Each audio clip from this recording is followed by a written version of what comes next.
Hello, everyone. I'm very pleased and honored to introduce Andrea Wilson Woods. Andrea is an entrepreneur, patient advocate, speaker, podcaster, and author. She's the CEO and co-founder of Cancer University, a for-profit social impact health tech startup. Andrea is also the president and founder of the nonprofit Blue Fairy, the Adrian Wilson Liver Cancer Association. Her best-selling book, Better Off Bald: A Life in 147 Days, is a medical memoir about raising her younger sister, Adrian, from the age of 8 until she died from liver cancer at the age of 15. Her book has won numerous prestigious writing awards. In 2020, her book went on to become the Writer's Digest self-published ebook award winner, as well as the Independent Press Award winner, to name only a few of the many accolades she has received. I personally found her book incredibly moving, and I highly recommend that you buy and read it. Andrea, welcome to Write with Impact. Thank you so much for having me, Glenn. I'm so excited to be here. That's great. So, we've known each other for a long time on LinkedIn. And I have to say, just from watching and listening and reading your content, you're clearly one of the most productive and energetic creators on the platform. Thank you. Thank you so much. Yeah. And I was deeply moved by your book, Better Off Bald: A Life in 147 Days. And I wanted to take this opportunity to ask you about why and how you wrote it. I'd love for you to share some advice for my listeners and viewers out there who are interested in writing their own memoir. I also watched a fantastic LinkedIn Live session recently where you went into tremendous detail around how you published and marketed your book. So that's definitely a topic I hope we can cover today. Okay. But before we dive into all of that, tell us a little bit about yourself. Well, you described me perfectly. I think I'm all of those things. I'm a patient advocate, a writer, podcaster, entrepreneur, speaker. But I think at my very core, and what all of those things have in common, is I'm a storyteller. I love to tell stories, and I always have. So that's when I think of myself. I really think of myself as a storyteller. Right. And I remember you said, I think it was on the LinkedIn Live, you said, I'm going to quote you, that's a good story. Don't be scared. A good story always trumps bad writing. So what did you mean by that? What I meant by that is people ask my advice a lot. And at the end of the day, a good story, a great story, will trump bad writing. And I can give two very specific examples. So 50 Shades of Grey. I don't read novels very often, but I was like, what is the fuss about? I'm going to read the very first book. I read it on Kindle. I almost threw my Kindle across the room numerous times because the writing is terrible. It's actually really bad. And it's not just grammatically incorrect, but it's a character. It's about a young woman based in Seattle. She's an American. And there's so many thoughts that she supposedly had that are not at all American. Like, it didn't even sound like an American. And in fact, the author is actually British, I believe. So the writing wasn't great, but it was a really great story at the right time for the right audience. And it just took off. And she has an entire business around these books and movies. And there's even wine. There's 50 Shades of Grey wine. On the nonfiction side, a more recent example is the sort of self-help author, Rachel Hollis. Her first memoir, she'd written a couple of novels, but her first memoir, Girl Wash Your Face, sold, I think now 3 million copies. And again, I kind of wanted to know what the fuss was about, especially because it was memoir, and that's my favorite genre. And I listened to the ebook or the audiobook. And again, she's not the best writer, and she even will say that. She's not. But she knows how to tell great stories. So great stories will always trump bad writing. What is it about, stories like that, whether it be fiction or nonfiction? And I tend to focus, of course, on nonfiction, although I've had some novelists on this podcast over the years. What is it? How would you break it down? What's the trick? Because I think you've cracked the code. I know you've cracked the code because I read your book and I went through at least a couple packages of tissues because it made me cry so often. I'm not making that up. I'm not just saying that just because you're on my show, but it's very deeply moving. So how did you do it? Or how do good writers do it? I think it's really important that you show and don't tell. So don't tell me that you're angry. Show me, what does anger look like? How does it feel? And that's how you really hook people in, is if they're going through the experience with you. And sometimes I think writers try too hard to tell readers what to feel, much like movies when they put too much music in and they're telling us with the music exactly how to feel at exactly the right time. You have to trust your readers a bit more and show them and trust them to infer whatever meaning that you're trying to convey. And maybe they'll get a different meaning out of it, and that's okay.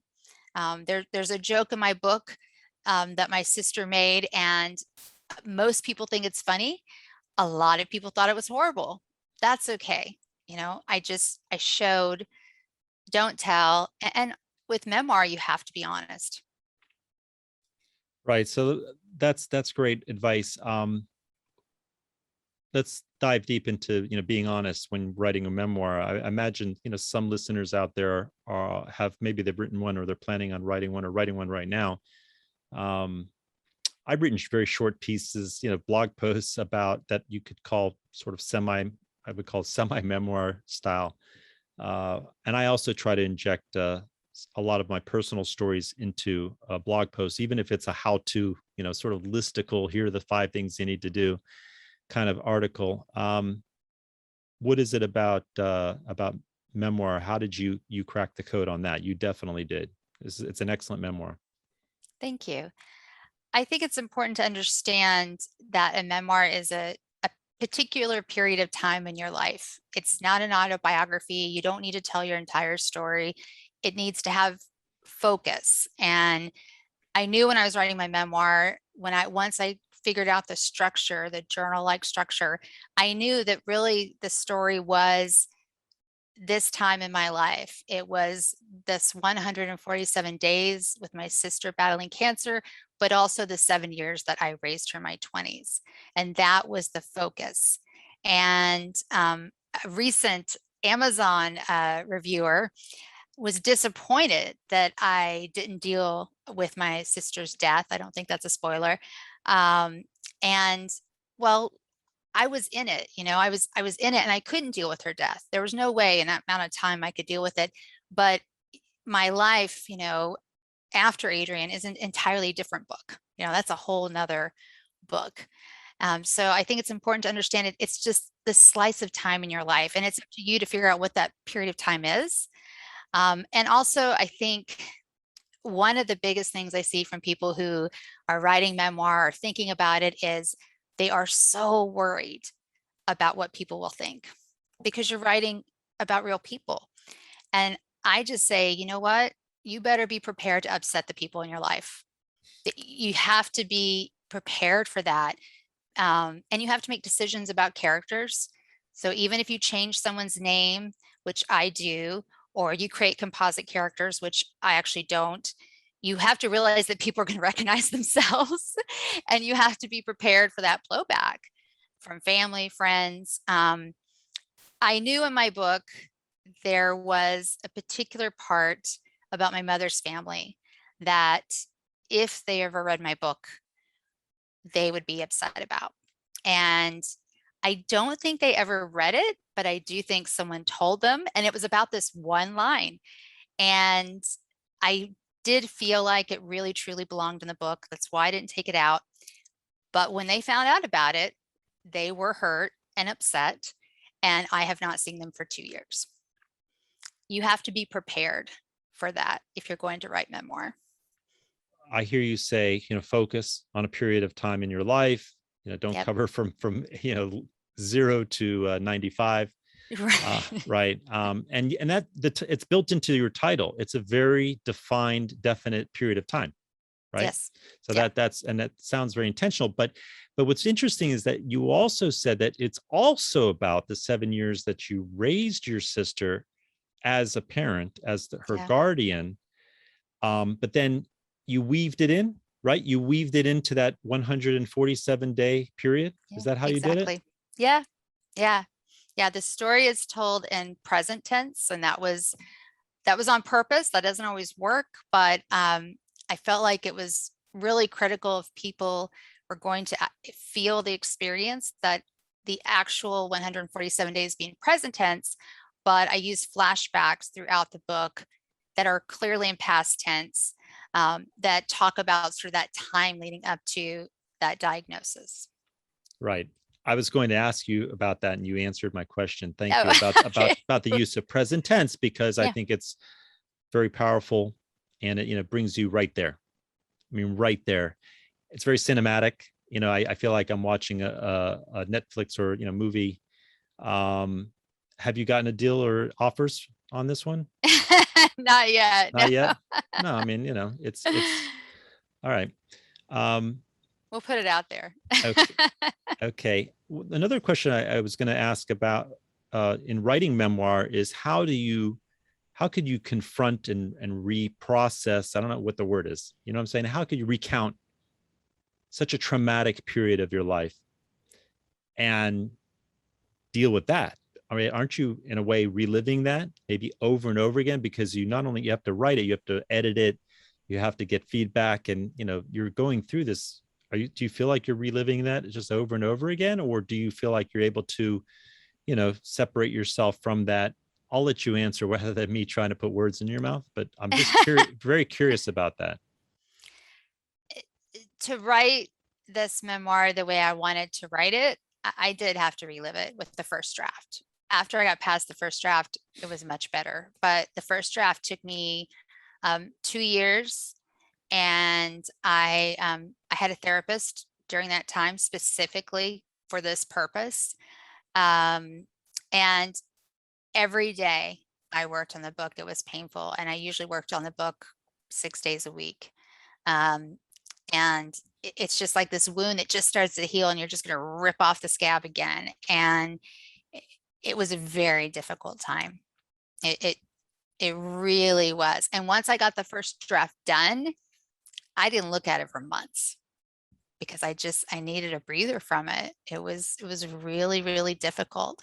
And as you know from reading the book, I work in my sister's point of view. And so, all of that writing, including going back and reading things that she had written down in her journal. And, I didn't read her journal until after she died. And so that exercise in itself, spending a whole day reading her journal, was very emotional for me. She was a very gifted writer too. She was, yeah, she was a Yeah. great writer. Yeah. Yeah. Very sorry about that. Yeah. Thank you. How were you able to develop a discipline of writing you just told me 6 days a week? That's shocking for 2 years. How the heck did you do that? That is incredibly disciplined. Where did that discipline come from? And maybe I'm going to ask exactly the same question in a different way, but why did you do this? Why did you write this book? Because I don't think I've asked that yet. No, you haven't. I wrote the book because I wanted people to know who my sister was. I mean, she was one of the best kids ever, and she was becoming this remarkable young woman. And I don't think any adult could have handled cancer better than she did. And she just had this courage and grace and dignity and just so much humor. And so I wanted people to know her story. And also, she very much wanted people to know her story. And she wanted people to have a better understanding of what happened to her, because people jumped to all kinds of crazy conclusions when they found out that she had stage 4 liver cancer. And so it was also a way to let her have a voice too. And that's why it was so important to me to include her actual words in the story. As far as the discipline, I sort of cheated because I went to grad school for writing, and my application was a few chapters from the book. And then I got in and I was like, okay, my thesis is the first draft of the book. So somewhere in the, halls of USC, there is a first draft of this book that is awful, but it's out there somewhere. And I really needed that kind of structure especially for this book. I needed to know that I was being held accountable, not just by myself, but by my mentors, by my classmates. And in fact, in the acknowledgments, I actually do thank my classmates. Right. So let me get this clear. First of all, let me spell out USC for everybody. It's University of Southern California in Los Right. Angeles. It's an excellent school. We have a lot of friends who graduated from there or who are currently attending. You got a master's degree in professional writing from USC. Is that right? And it Yeah. sounds like what you're telling me is that you actually applied to the program intentionally to help you give you maybe the tools, but also the discipline and the structure and the feedback to write this memoir.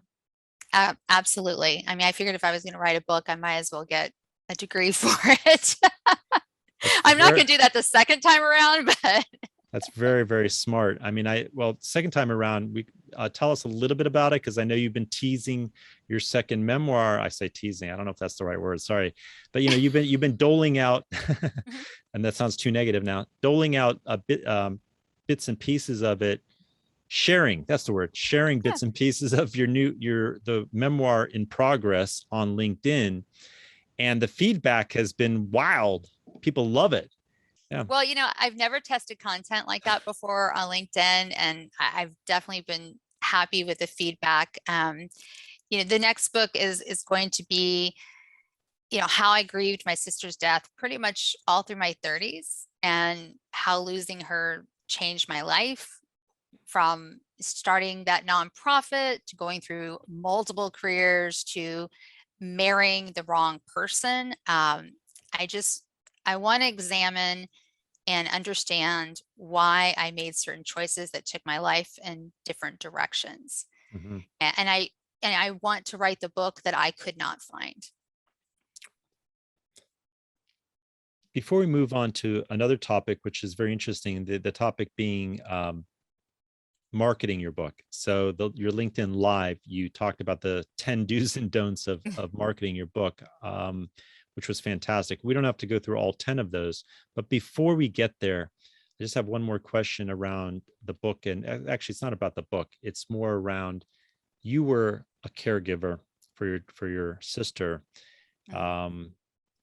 What would be your advice for caregivers out there, whether it be for cancer, which is very, prevalent, unfortunately, or other serious illnesses, which I've gone through. I've been a caregiver recently, and I understand what it's like, how difficult it can be for the caregiver.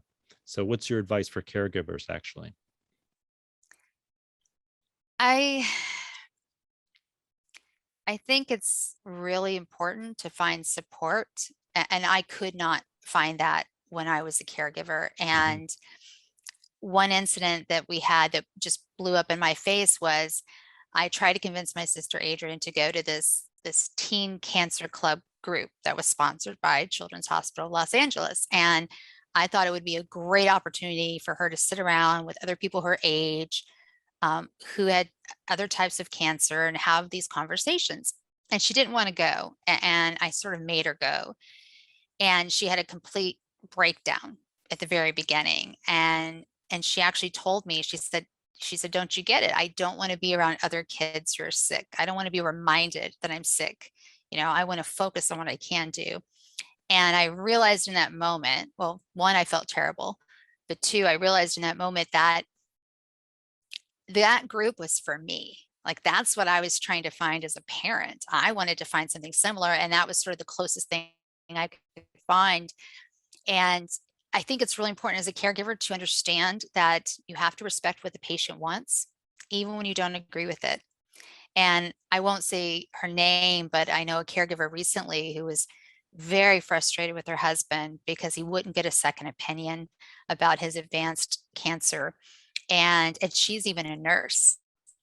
And she really had to take a step back and go, he doesn't want to do it. This is what he wants, and I have to live with that. But as a caregiver, you just want to make it better. You want to fix the problem. You want to do whatever you can.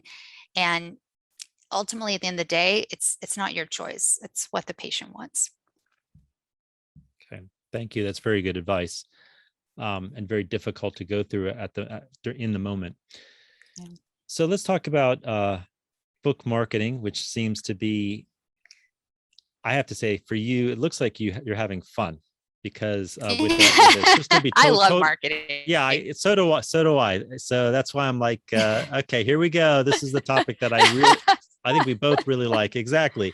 You said in your LinkedIn Live something very interesting. I swear I've never heard this before.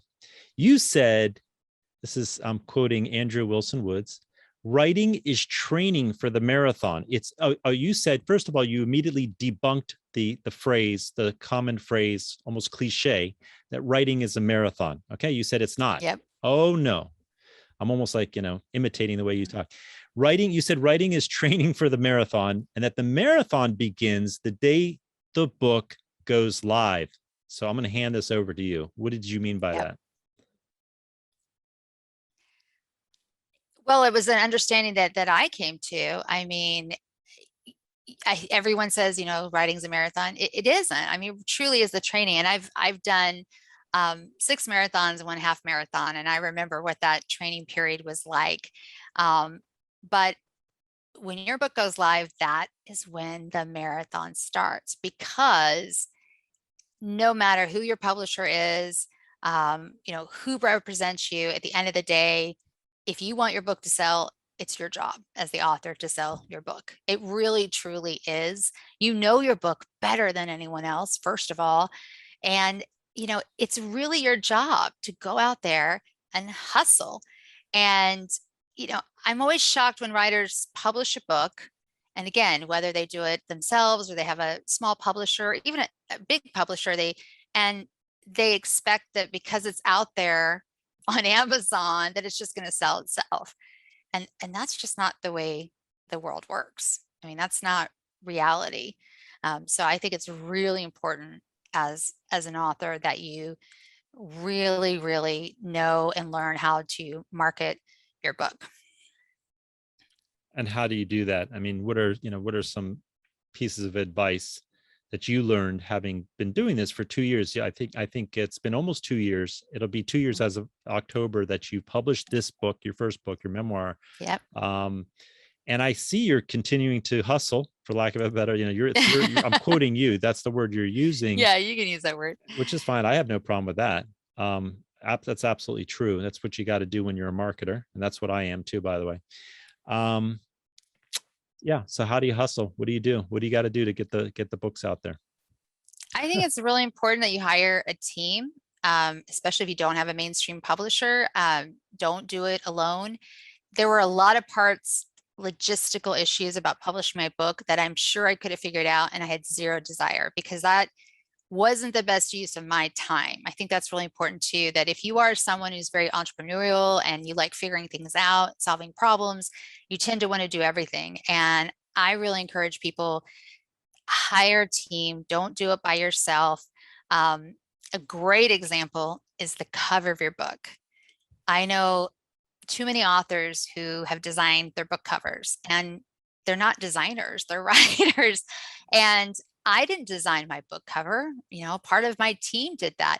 I took that photo where the cover came from, but I didn't design it. And of course it wasn't perfect the first time. We went through many, iterations of it, but it's really important to let other people do that sort of lifting for you, so you can stay focused on getting out there and selling your book. So I would say, number one, hire a team.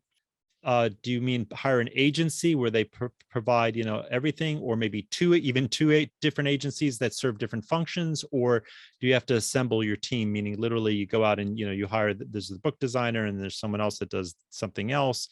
There are agencies out there, and I've talked to a couple of them, and I'll be sharing that, or I've already shared that as of this episode. But anyway, there are great agencies out there that actually do a lot of that work for you. So is that what you did? Yeah, so I hired Scribe Media. I came to them with a completely finished book that had already been through multiple revisions. And most of the time, my understanding is that they actually help people write their book as well, non-writers write their book. So I was a little bit unusual in that respect, but I came to them and said, okay, now I want to, finish copy editing, proofreading, but I want to turn over this logistical stuff to you. And so they really helped me with all of that stuff. I mean, I didn't lay my book out. I didn't do any of that, and I didn't want to. It's very important that you look at every single thing that goes on. You're still involved the whole time, but I didn't want to have to learn those things. It just wasn't that important to me. And so I think it's really important that you hire a team. And like you said, there are many agencies that do it, and you might hire one team to do all this logistical stuff. You might hire another team to do marketing.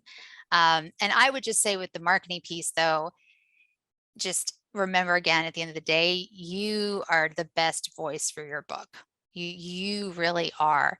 I think one thing that I did, I got the idea from another author, is I gathered endorsements before publication. And that is really critical. And by endorsements, I don't mean reviews. I mean people who have expertise in your industry. They are thought leaders like you, and they will read your book before the final version comes out.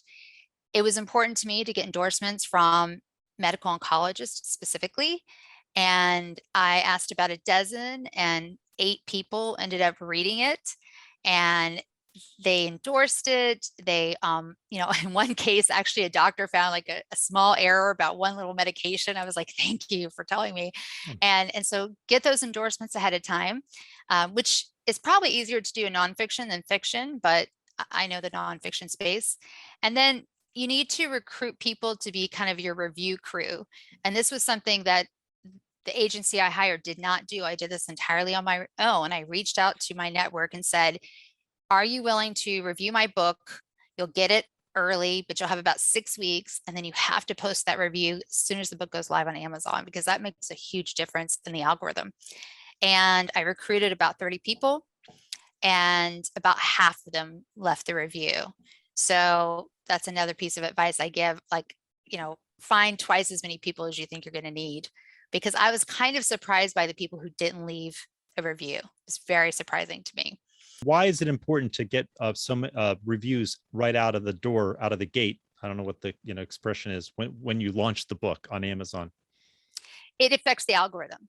It's really, really important. And bless one of my best friends in San Francisco, because he posted his review at like 12:01 a.m. or whatever. And a lot of people did. They got the reviews out very quickly. And my book was #1 in 3 categories that first, week or so. And it's because those reviews were already there. It's very critical. And don't get attached to the actual review itself. You might not like it, so don't get too attached to it. Right. And how do you, and how does it work exactly? I mean, maybe, for those of us who are, not as familiar with how it actually works. Yeah. Do you provide advanced review copies? I don't know if that's the term, ARCs, advanced review copies. And then also, do you ask them specifically, very explicitly, to note that they have received a copy, and that they're for a fair review? Or let's get into the nitty gritty a little bit, because reviews are important. And before we move on to the next topic, I'd love to hear what you think about all that. Well, you just said it perfectly. That's exactly it. You provide an advanced copy of the book. So this is past the endorsement stage. The endorsements are actually in the book, and now you have the book in your hands, but it's not live yet on Amazon. You send it to these people who have signed up to read it and review it as soon as it goes live. I sent a piece, like a PDF, to all those people, giving them sort of basic instructions, including what you just said, to comply with Amazon's guidelines. If you do give a book away, or if a person is reading the book and they didn't pay for it, they do need to say they received an advanced copy. And they do need to disclose any personal relationship. And so I had a few people, relatives, who were very good about that, who stated what their relationship was, and they were giving a fair and honest review. That's what you do. And you got to stay on top of it too. I probably send an email every month to anyone who's ever gotten my book, and I ask them for a review. And the minute you give me a review, you get off that list. So I'm just going to keep emailing you every month. I'll change it up a little bit, but the whole gist of the email is, have you left your review yet? Have you done it?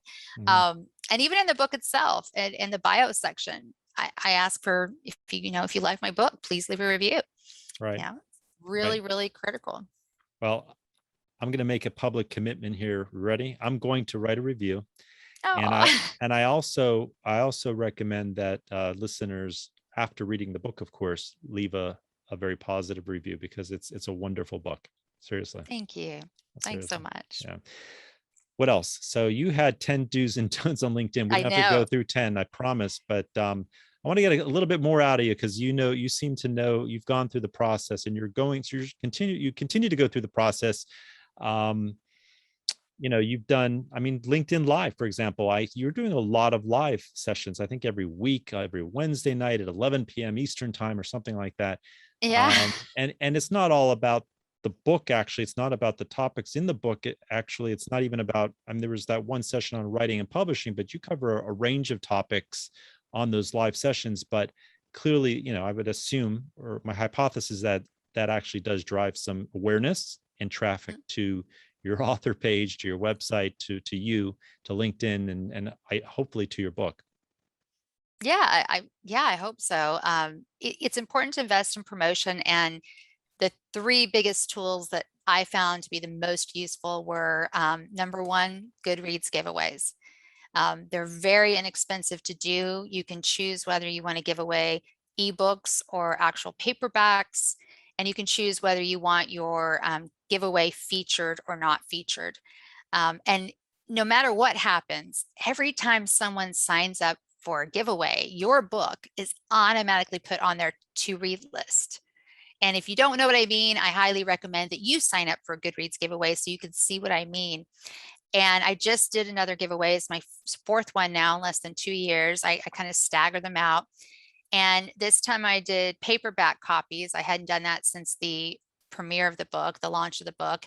And this time I actually did the feature, which was a little more expensive, but I wanted to see, is there going to be a difference when it's actually featured on Goodreads and they're promoting it to their audience, or it's not featured and I'm just promoting it on my social media channels? And it made a huge difference. So typically I would get about 800 to 1,000 people signing up for the giveaway. This time I had over 4,000 people who signed up for the giveaway, and there were only 10 books available, which I'm mailing tomorrow. And now those people have that on their to read list, and like 50 or 60 people are reading my book right now. So Goodreads, just for the ease of use, for the cost effectiveness, and for the stats that you get, I highly recommend Goodreads, and become a Goodreads author as well. That's important because they put a little seal by your name that says you're a Goodreads author. Another good one is NetGalley. A lot of people aren't familiar with NetGalley, but yeah, NetGalley has all kinds of promotions. So you can do a promotion to a specific segment of people who might read your book, to media specifically, or libraries. And so I knew my book was a really good candidate for libraries. And so not only did I reach out to libraries personally and librarians I knew, even walked into libraries whenever I had a chance, but I also did a NetGalley promotion to librarians. And that ended up getting my book into so many different libraries. And I think the most rewarding one, because I wanted it the most, was the Mayo Clinic in Rochester has this beautiful patient library. And I do some work with the Mayo Clinic. And I was like, I want my book in that library. Like, it's going to be there. It's just got to be there. Oh. And that was really me, taking it on and making it happen, and really targeting the right person to get it there. And aside from NetGalley and Goodreads, I would say BookBubs. Now, BookBub actually turned me down for a promotion and later told me that memoirs don't necessarily do well on their platform. I think novels do much better. But if you can do a BookBub giveaway, their audience is over 1 million people, and they promote it like crazy. So I know people who have traditional publishers who have sold more books in a BookBub giveaway than they have through a traditional publisher. So if you're a good fit for them, I highly recommend them too, but I wasn't. So What about bookstores? Sort of brick and mortar. NetGalley does an independent bookstore. but I can't know for sure if, any of my books really ended up in those stores, unlike libraries, which are much more, I guess, trackable. But what I would do is, if I was, for example, when I was in LA, there's a bookstore I love in Venice, and I just walked into the bookstore and had a copy of my book like with me, and had a sales sheet. I guess I should mention that. That's super important too. So, two-sided full color sales sheet that has pretty essential information, your book, the genre, how many pages, the actual ID numbers. So those ISBN numbers, you'll have one for your ebook, one for your paperback, one for hardback if you have that. So any edition of your book will have its own unique number. And the other thing they really love to see on a sales sheet is comparing your book, right, to other books that are well known. So I think on mine, it said something like, if you liked When Breath Becomes Air and Being Mortal, you'll love my book, something like that. And those are both medical memoirs. Yeah, so sales sheet's very important too. That's great. What about paid advertising, paid placement? Yeah, you got to advertise on Amazon. You really, really do. And I think this is another great example of hire an expert. The first people I used really weren't specialists in advertising on Amazon, advertising books on Amazon. And it took a lot of trial and error, but I finally found this one guy. I wish he was on LinkedIn so I could give him a recommendation, but anyone can reach out to me and I'll connect them. And that's his job. I mean, that's his career. That's his business. All he does is advertising on Amazon for books. And he is just a genius at trying different things, figuring things out, constantly, playing with the algorithm and the keywords.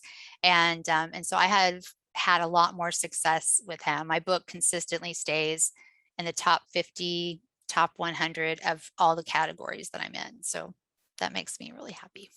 That's fantastic. What other plot besides Amazon, where else would you pay to play, if that's the word expression? Facebook? No, I didn't advertise on Facebook. I think if you have a presence on Instagram, there's definitely a reading book community on Instagram. And but I didn't really have a huge presence on Instagram, so I didn't invest in advertising there. I did do one giveaway with a blogger, an Indian blogger, and so she not only reviewed my book, but then we did a giveaway, and that's when I found out that if you're going to ship to India, it's better to buy from Amazon India. So that was a whole nother experience. So now I have an Amazon Indian profile. That was really interesting, but it was fun too. And I guess that's the other thing, is reach out to bloggers. And I did all of that outreach myself to bloggers. I had just like a template ready to go. And I reached out to bloggers that I knew had reviewed books like mine. And that just took a lot of research and digging. And it really paid off, because consistently, like at the top of my review is like one of the top Amazon reviewers, period. She's in like their special club or whatever. And so when she reviewed my book, that gave it just a whole nother boost. So reaching out to bloggers who like your genre. And that's the other thing I would say. Not everyone's going to like your book. Not everyone's interested in the genre that you write in. And so I would say stay in your lane, and you know what I mean? And it's okay to push boundaries. I'm all for that. But, if this blogger, let's say, only reads sci-fi novels and you write a memoir about your family, well, they're probably not going to be interested. So I think it's really important to kind of niche down and identify those people that really make sense for your book. Right. I started off, that's all very, very helpful advice. I'm going to focus a little bit, or I'm going to ask you to focus a little bit on LinkedIn, because that's where, I became familiar with you and got to know you, got connected with you. And like I said, you're very, very productive there. I don't know how else to describe it. You're very creative too. And you try to use all different, types of functionality on the platform, like LinkedIn Live. And so tell us a little bit about LinkedIn. LinkedIn, I'll just add one more bit of commentary. LinkedIn is getting quite crowded and noisy. It's very large and it's Yeah. still very active. A lot of people are active there, but it's not like it used to be. I think it's just harder to get noticed than it was in the past, say 3, 4, 5 years ago, for sure. Yeah. And maybe I'm comparing, apples to oranges. It's 750 million registered users or something like that now, and 4 or 5 years ago was half of that. So what's your strategy for LinkedIn as an author? I've always had a presence on LinkedIn, but because I like it, I like the platform, but I really didn't get really serious about LinkedIn until about a year and a half ago, maybe Hmm. 2 years ago. Mm-hmm. And I saw how well video was doing on LinkedIn. And I wanted to, try that and see. And so I worked with a coach. I made a very concentrated effort for a long time to put out 1 to 2 videos a week. And they were very short. They were like 1 2 minute videos. They were edited, and they could, I mostly talked about healthcare, writing, but occasionally I would go totally off topic and do something personal. And then also, to your point, I started testing different types of content. So I like testing, does a photo post do better, or text, or those videos? And then I got approved for LinkedIn Live recently, and it took me 6 times to get approved for LinkedIn Live. So you just have to be persistent. Like, I was like, God, this is never going to happen. Then one day they're like, oh yeah, you can do it now. And so my goal with LinkedIn Live is to just do a LinkedIn Live every week at the same time. Ideally, I really like interviewing people, but the one that you're talking about actually did do really well. And when it's live on LinkedIn, I also make sure to stream it to other platforms. So it's usually streaming to YouTube and it's streaming to Facebook. But if you're serious about LinkedIn, I tell people there's this great tool that I wish I had used sooner. I used to manually calculate all my stats. Oh my gosh, like it was too much. Like, I would manually calculate the engagement rate and all this stuff, and that was crazy. There's a fantastic software called Shield. I think it's Shield app. It's less than $100 a year. It gives you just the entire breakdown of everything. And it's great that I can go into Shield and I know right now, like, my text posts do far better than anything else. I also know I do a lot better when I post in the morning, Monday through Friday, versus a Saturday afternoon, just for my audience. You find out pretty quickly that hashtags rarely matter on LinkedIn. But it's really, really helpful. So I would say, if you're serious about it, you have to know what content works and doesn't, or when it stops working. And so I tell everyone now, please use Shield app. Like, save yourself time, and you don't have to calculate anything. It's all right there for you. So, and LinkedIn can be a little, I don't know how you feel about this, but can be a little clunky sometimes, in that it doesn't necessarily tell you when someone shared your content. So you can't even thank that person for sharing, but the Shield app does. It will tell you automatically if someone shared your content, and it'll give you the direct link to it.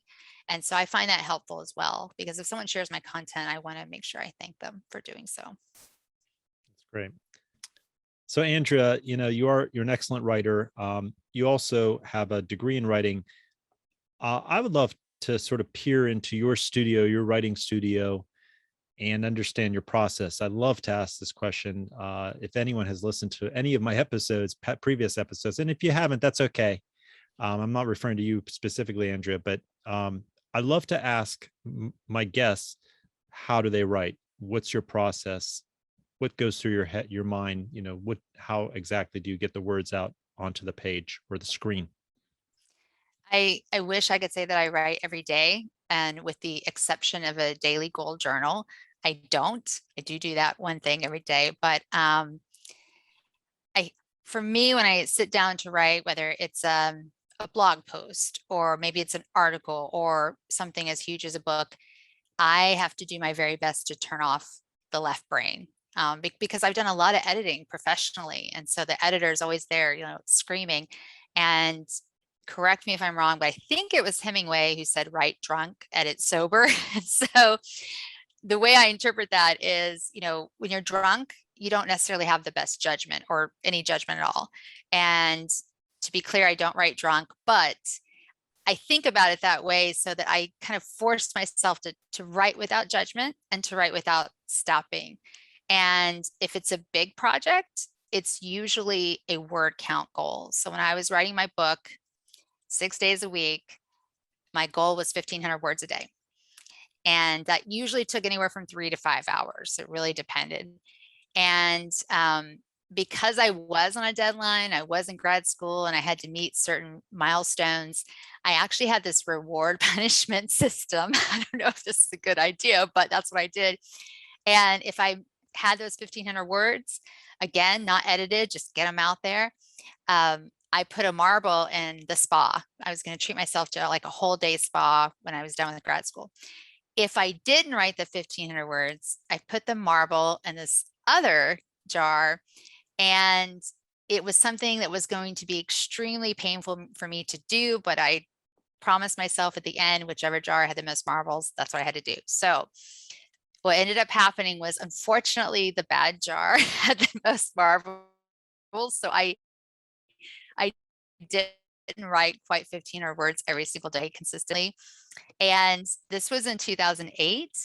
And I thought the biggest punishment I can make to myself, and this may only resonate with American audiences, but they'll get it, was however many marbles were in the jar, every marble was worth $10, and I had to donate that money to Mike Huckabee's presidential campaign because I thought that would be really painful for me to do on all kinds of levels. And so I did. So there were 25 marbles. I wrote a check for $250. I sent it to his campaign, and I actually sent a letter explaining the project and the experiment and said, take it, you earned it, and don't put me on any list. Do not put me on any list whatsoever, and we'll be good. And they did not. I didn't get on one single list. So for that, I'm really grateful. So I had this weird punishment reward system.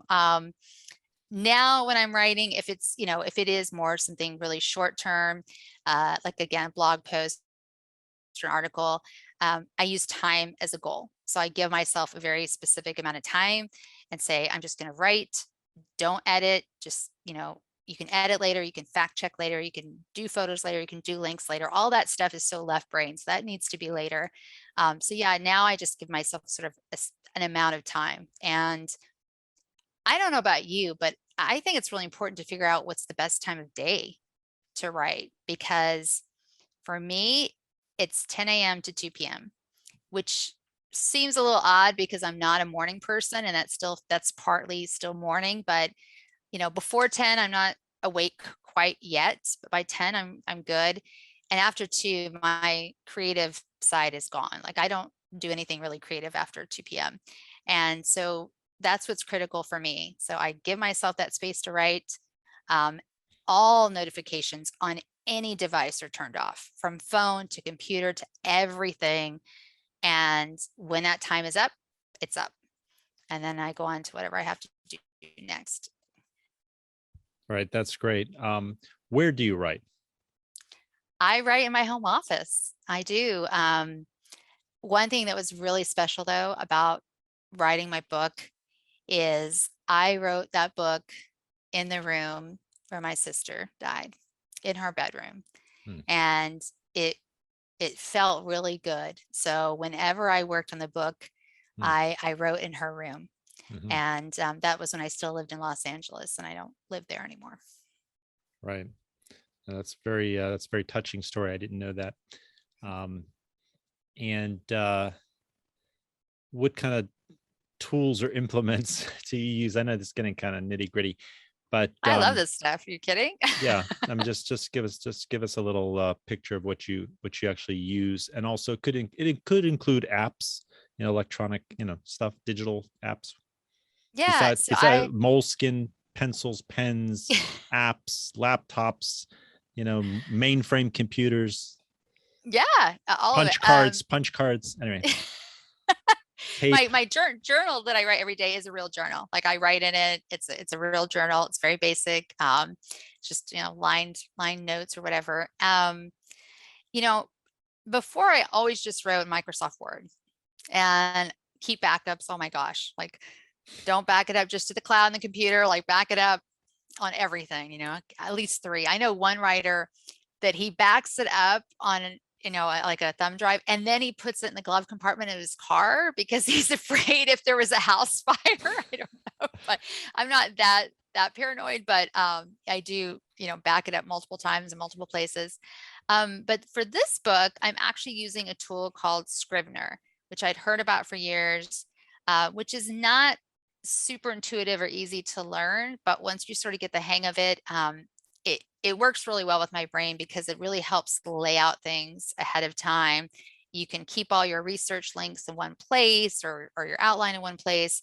And I find that to be really, really helpful. So now I use Scrivener and I make sure it's backed up everywhere. And the beauty of that is I can also just open it. I can be traveling and just open it and continue writing. So, but not the most intuitive tool. But it definitely is for writers without a doubt. And it's all there, and it eliminates distractions too. Right.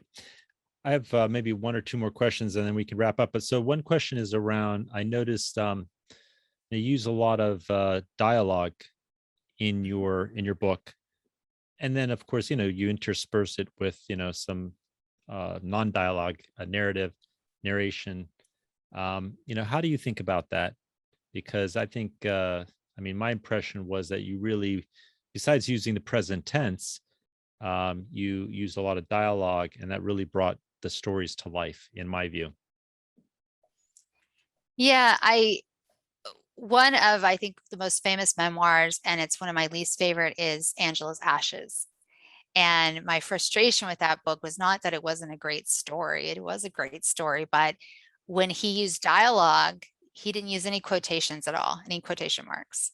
And I'd read somewhere years later that he did that on purpose because he was a child and he couldn't say for sure if that was exactly what that person said. Mhm. And so he didn't believe in quotation marks. And as a reader, I actually found it very hard to read because I wasn't sure when someone was talking or not. I would get really confused, and it took away from what I thought it is a great story. For this book, I think a couple of things made that possible. One, I kept a medical diary the entire time Adrian was sick, and I still have it. It's a spiral notebook, and I wrote down everything, absolutely everything. She also, as we talked about, she had a journal. She was a writer. So that's how I was able to use her real words, because she started a journal before she ever got sick and actually kept writing in it all through her illness. Mm. And she actually kept journals from the time she was 8 years old. So I still have her paper journals too. Mhm. And the other part of it is I knew someday I would write a book, and I wanted people when their memories were fresh. And so within a few months after she died, I sent out emails to that group of friends that I really had around me during that time, who were like aunts and uncles to her. And I said, I would like to hear your stories. Many of them had told stories at the funeral. And I said, I want to hear your stories, and I want to actually sit down and interview you, because I knew that other things went on, when I wasn't in the room, and that was really important. And every single person gave me an interview except for John. And he was my boyfriend in the book. He was a father figure to Adrian, and he couldn't do it. We reacted to her death very differently, and it didn't work. But other than him, every single person gave me an interview, and I did those interviews very early when memories were really fresh, and I think that helped a lot. That's excellent advice. I thought you just had an amazing memory. Honestly, I would have never known. I'm glad I asked. Wow, I got the secret. That's wonderful. No, interviews. That's very smart. Yeah. And then I guess my final, do you have any just sort of parting advice for the aspiring writers out there, who are, maybe struggling a little bit, kind of afraid, maybe they feel like they have a little bit of imposter syndrome or just don't know how to start? I think it's really important that you have some kind of accountability or writing group. Not only did I have grad school and I had two fantastic mentors, but I had other people read the first draft of my book. I had other writers, I had someone who was totally not a writer, but my ideal audience. Like I was like, she's going to be the person who buys my book off a shelf kind of person. And I took all this feedback from all these people, and this was the first draft. So this was the not so good draft. And I compiled it into one crazy document. And if one person said something, I didn't really give it a lot of thought. And if two people, and this was 6 or 7 people, if 2 people said something, I kind of go, If 3 people said something, there was a problem. I knew there was a problem. That was enough. And that was really helpful because they all had different perspectives and different backgrounds and different insights. And there was one chapter in particular that was an absolute disaster, like a disaster. And I was too close to it. I'm not sure I would have seen it, but all of them said it was a disaster. And it was just very confusing the way I told it. So I think that's very important too. And actually this time around with this book, that's what led me to kind of testing little pieces on LinkedIn, because I haven't found that writers group yet. And I'm looking for it. It's like, I want to find that group that will hold me accountable, give me honest feedback, but be around other writers, because you have to get feedback. And I think a lot of writers don't get feedback until they publish, and that's too late. Excellent advice. So thank you so much, Andrea. And what's the best way for people to find you?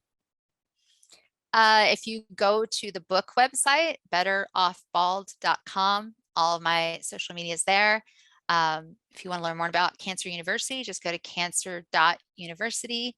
And for my nonprofit, Blue Fairy, FAERY.org. That's great. Andrea, thank you so much for sharing so much of your wisdom, writing wisdom and publishing and marketing wisdom.